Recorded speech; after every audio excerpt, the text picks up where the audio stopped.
The entire situation began on a Saturday, the 1st of August, 2007.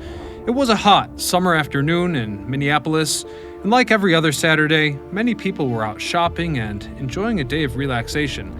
The first fans started to arrive at the Metrodome, ready for the game between the home team, the Minnesota Twins, and their rivals, the Kansas City Royals. So it seemed pretty much to be a typical afternoon, but the city was busy and there was one thing kind of out of place. You see, there was a long line of cars waiting to enter the I-35W Bridge. But construction had been going on for several weeks now, narrowing the roadway and causing a lot of traffic problems for hundreds of thousands of people who were forced to cross the structure. At 6:05 p.m., the bridge suddenly gave way, and dozens of cars plunged into the Mississippi. The situation was critical from the start, and help began to arrive fast. It would take several days to recover the cars and bodies from the river. The final toll was 13 dead and 144 injured. This was one of the worst roadway disasters in U.S. history, and immediately there was a wide concern that other bridges like it might share the same fate, as similar construction techniques had been used widely. The National Transportation Safety Board opened an investigation that lasted 16 months, after which it established the cause of the disaster, a design flaw triggered by several loads of sand and gravel that had been dumped on the bridge by dump trucks as a part of the repair project. But what is the story behind this incredible bridge? And more importantly, how did it become the site of such a shocking disaster? Join me to find out as today we explore the history of the Mississippi River Bridge. I'm your host, Ryan Sokash, and you're watching It's History. Interstate highways came to the Minneapolis area in the 1960s. The first section of I-35 West to be built was the Minnesota River crossing from MM13 to Burnsville, continuing north to Bloomington. This section was planned as a part of the US 65 motorway project, but was converted to be an interstate when the program was established. The section was completed in 1960, with the Crosstown Commons opening in 1963 and the South Minneapolis section completed in 1967. The I-94 Commons opened in 1968, with the Mississippi River Bridge completed just a year earlier. Anyhow, from this short list of the most important roads built in the city, it was clear that Minneapolis was changing. While the two sides of the city were already connected by other bridges, including the Washington Avenue Bridge, a faster interstate connection was lacking. And hence, the choice of where to build the bridge was therefore based on the rest of I-35, which would have unfortunately disrupted two important neighborhoods. To the south is the so-called Gateway District, where dozens of blocks were destroyed and replaced by modern glass structures and surface parking lots. To the north became Marcy Homes and Dinkytown, as well as the entire university area. While the construction of I-35 disrupted several blocks, including those that were home to much of the city's African-American population at the time, the bridge's construction did not have to go as far, as it was built on a green space that is now a park. In 1956, President Dwight Eisenhower signed a law subsidizing the construction of the U.S. interstate highway system, which was designed to link many of America's major cities with a unified system of roads, bridges, and tunnels. The period in which the I-35 West Bridge was built, the 1960s, was therefore a particularly prosperous time for the United States and the construction of this infrastructure. A huge number of miles of interstate highways were being built at the time, and they had to be built quickly and cheaply if the entire highway system was to be completed. But here's the catch: the I-35 West Bridge suffered from this mentality. In fact, there was little oversight in the design and little consideration for future inspections and maintenance. They just wanted to hit deadlines. The bridge, officially known as Bridge 9340, was designed by Sverdrup and Parcel to the 1961 American Association of State Highway and Transportation's official standard specifications. The construction contracts, worth a total of more than $5.2 million at the time, were initially offered to Hercon Incorporated, as well as the Industrial Construction Company, but they declined to participate in the work because, crucially, they considered it impossible to complete certain aspects of the project. For one, the bridge design is a continuous truss. You see, in a truss bridge, the roadway is above the steel structure, rather than under or across the steel lattice. A continuous truss also means that the metal spans more than two sets of columns. In this case, there are 4 sets of piers, and the truss covers 3 spans, with the main span of the Mississippi River covering 458 feet. So basically, it was built this way to avoid inserting the bridge piers into the river, which was now a part of the 9-foot navigational channel following the opening of the St. Anthony Falls locks in the 1960s. Well, the main span was 458 feet long. The approach spans were each 265 feet. Then in addition to that, there were the 36 and 40-foot connecting spans at each end of the bridge, for a total truss length of 1,064 feet. The remainder of the bridge was built with steel girders, adding another 843 feet to the total length of the 1,900-foot structure. The original bridge design accounted for thermal expansion using a combination of fixed and expansion bearings at the bridge's pier interfaces. The fixed bearings were located at piers number 1, 3, 7, 9, 12, and 13. Then, there was expansion or sliding bearings that were used at the south and north abutments, as well as at piers 2, 4, 10, and 11. From there, roller expansion bearings were used at piers 5, 6, and 8. Furthermore, the deck of the bridge consisted of 2 reinforced concrete slabs separated by approximately 6 inches. So, the total width of the deck slabs was approximately 113 feet and 4 inches. When the bridge was opened to traffic in 1967, the cast-in-place concrete deck slabs had a minimum thickness of 6.5 inches. However, as discussed later in this report, bridge rehabilitation projects eventually increased the average thickness of the concrete deck by about 2 inches, and this fact would come back to haunt the bridge dramatically. The I-35W Mississippi River Bridge opened in 1967. Upon completion, the Mississippi River Bridge was an 8-lane steel arch bridge that was designed to be an integral part of the Interstate 35 West, allowing it to cross the Mississippi River in Minneapolis. Operated by the Minnesota Department of Transportation, the bridge was the second busiest in Minnesota, carrying around 141,000 vehicles per day. Astonishingly, accounting for almost 25% of the traffic in downtown Minneapolis. Although its construction, like that of I-35 West, caused many problems due to the demolition of some blocks, the benefits were practically immeasurable, as this became a key route of economic development for the city. I'd also add, the bridge was an important link for commuters, allowing them to cross the river to work, school, and other destinations. The structure was vital for commercial and industrial transport in the region. Many businesses and industries relied on the bridge to transport goods and materials across the city and beyond. Also, many businesses and industries grew up alongside the bridge, and as we'll discover later, were severely damaged by its collapse. But we'll get into that in a moment. For now, it's time to have a look at what actually happened. So here's what we know. The I-35 bridge had been rehabilitated 3 times since its completion. The first was in 1977 when the deck was milled and new concrete was poured onto the roadway.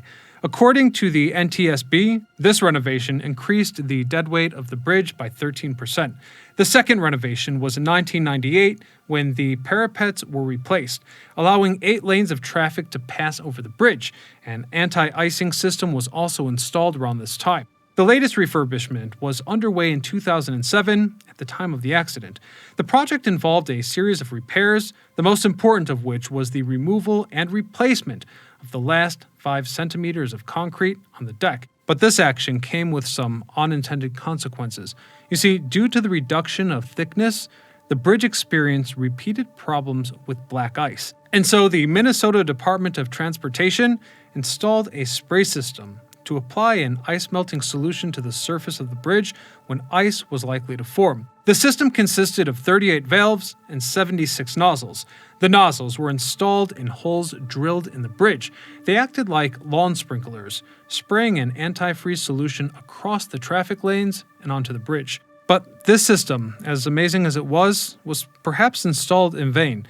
As far back as 1990, the U.S. Department of Transportation classified the bridge as, quote, structurally deficient because corrosion in the bearings prevented it from moving sufficiently. The classification is based on a score of 4 or lower, determined within a 9-point rating system. A civil engineer from the University of Minnesota wrote in a report to the Minnesota Department of Transportation between 2000 and 2003 that this bridge is considered a non-redundant structure. This means that if any one member fails, the entire bridge can collapse.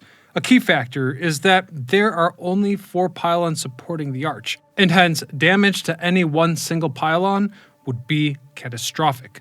The textbook example of a non-redundant bridge is the Silver City Bridge over the Ohio River. It failed just before Christmas in 1967, killing 46 people. A single piece of hardware failed due to a tiny manufacturing defect. Anyhow, from 2004 to 2007, another independent study by the URS Corps examined the, quote, fatigue potential of the bridge. Transportation officials considered 2 alternatives. Alternative 1, add additional steel plates to critical members to strengthen the trusses, or option 2, reinspect the welds of the truss to monitor the bridge's serviceability. Yet despite best efforts, the authorities were too little, too late. At 6:05 p.m. on the 1st of August, 2007, as rush hour traffic moved slowly along the limited number of lanes, the central span of the bridge suddenly gave way, followed by the adjacent spans. The structure and deck collapsed into the river and embankment, with the southern section tilting 25 meters to the east. A total of 111 vehicles were involved, with occupants and 18 workers falling 115 feet into the river below or onto its banks. The northern section fell into the railway yard, landing on 3 stationary but fortunately unoccupied freight wagons. Sequential footage of the collapse was captured by an external security camera located at the entrance to the car park of the lock and dam control structure at Lower St. Anthony Falls. The immediate aftermath of the collapse was also captured by the Minnesota Department of Transportation traffic cameras facing the bridge during this event. 13 people were killed. The response effort was immediate. Triage centers at either end of the bridge took 50 victims to local hospitals, some of which were transported in alternative vehicles such as trucks, as ambulances were in short supply. Many of the injured had blunt trauma wounds, and those near the south end were taken to the Hennepin County Medical Center, while those at the north end were taken to Fairview University Medical Center and other hospitals. At least 22 children were injured. 13 children were treated at the Children's Hospital and Clinics of Minnesota, 5 at HCMC, and 4 or 5 at North Memorial Medical Center in Robbinsdale, Minnesota. In the first 40 hours, 11 area hospitals treated 98 injured people. Few vehicles were submerged, but many passengers were stranded on the collapsed part of the bridge. Several vehicles caught fire, including a semi-trailer from which the body of the driver was later recovered. When firefighters arrived, they had to bring hoses from several blocks away. A school bus carrying 63 children ended up leaning precariously against the railings of the collapsed structure. But that wasn't its only danger, as it was right next to the burning articulated lorry. The children were fortunately pulled to safety through the emergency exit. Tragically, it took more than 3 weeks to recover all of the victims. Then, at the request of the National Transportation Safety Board chairman, the U.S. Navy provided 17 divers. After the initial rescue, the Minnesota Department of Transportation hired Carl Bolander and Sons, an earth-moving and demolition company from St. Paul, Minnesota, to remove the collapsed bridge and demolish the remaining spans that did not fall.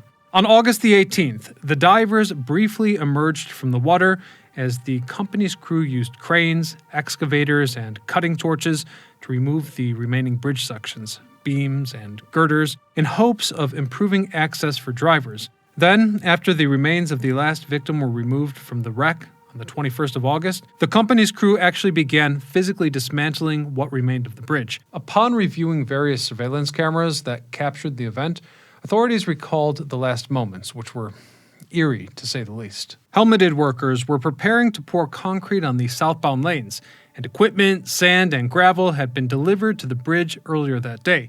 A surveillance camera captured the moment when 305 meters of the deck truss collapsed, and nearly 140 meters of the main span fell into the Mississippi, which was flowing 4.5 meters below.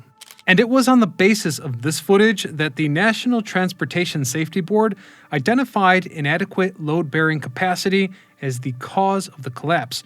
Furthermore, they attributed the cause of the collapse to a design flaw, which we discussed earlier. And unfortunately for the passengers crossing the bridge that day, corrosion likely amplified the situation. And then yet another discovery was made. The gusset plates were found to be half as thick as they should have been, but this alone may not have caused the bridge to fail, since it stood in this condition for 4 decades with the same thin plates. And hence, the National Transportation Safety Board recognized these issues in their final report. But it also directly cited a contributing factor of the combined weight of the gravel and construction equipment on the bridge at the time of the collapse, leading to a perfect storm.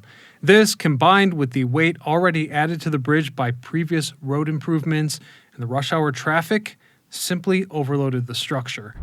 Within just hours of the previous bridge collapsing, politicians pledged to fast-track the rebuilding of the motorway, which is a vital link for commuters and freight. Federal transport officials pledged $5 million for cleanup and reconstruction. Within months, the new bridge was fully funded, and the Minnesota Department of Transportation told potential contractors that they had until the 8th of August 2007 to submit bids for the project. And like its predecessor, this was a rush order. You see, a typical bridge of this size in Minnesota is expected to take 3 years to complete, but state transportation officials hope to open this replacement bridge in just 15 months, using a design/build contract that would allow the bridge design and construction to proceed simultaneously. Flatiron Construction Incorporated and Manson Construction Company were awarded the contracts on September the 19th, 2007. And on December the 17th, that same year, the first slab of concrete was poured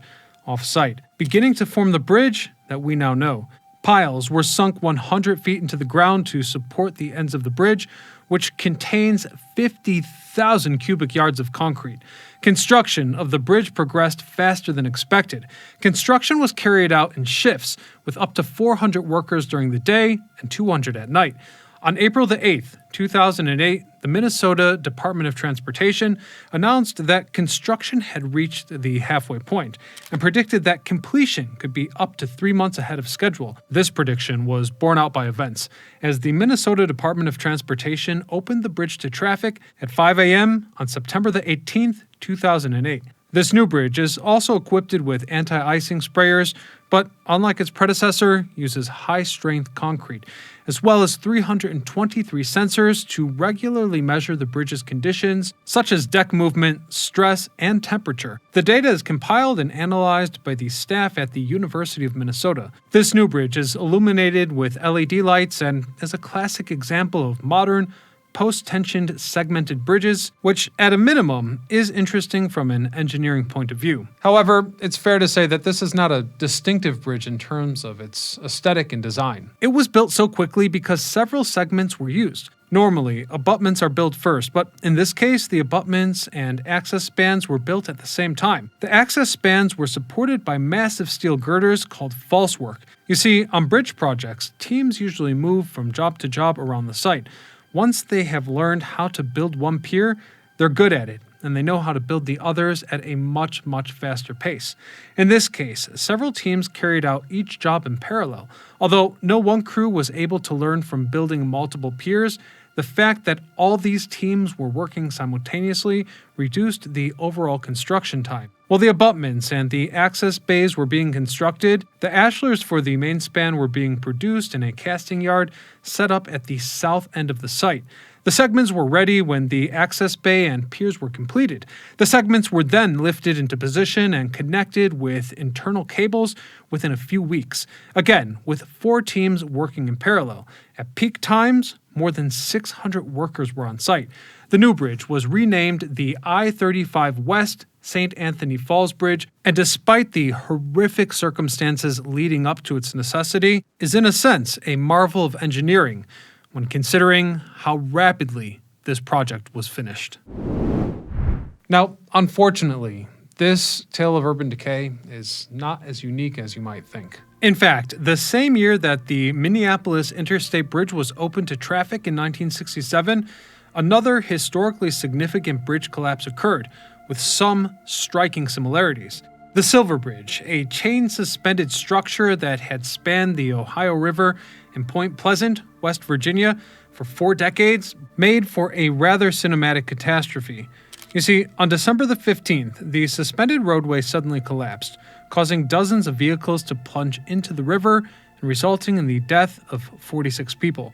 The cause of this collapse was in construction technique, as basically the method of connecting its steel eye-bars to form the suspension chains made it virtually impossible to see if cracks were developing at the holes in the linkage.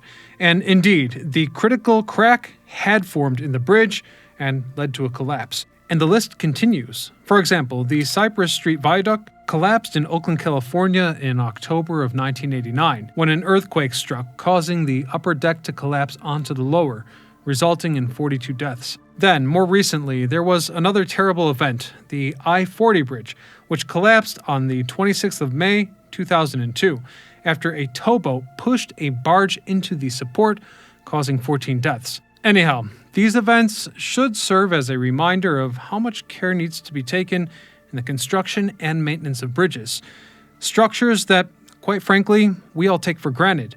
However, the tragedy of the I-35 West Bridge in Minneapolis left an important lesson, and since that day, periodic inspections of these structures have increased throughout the United States. Inspections which, importantly, are assisted with new diagnostic technologies. Technologies which we can only pray will prevent such future disasters.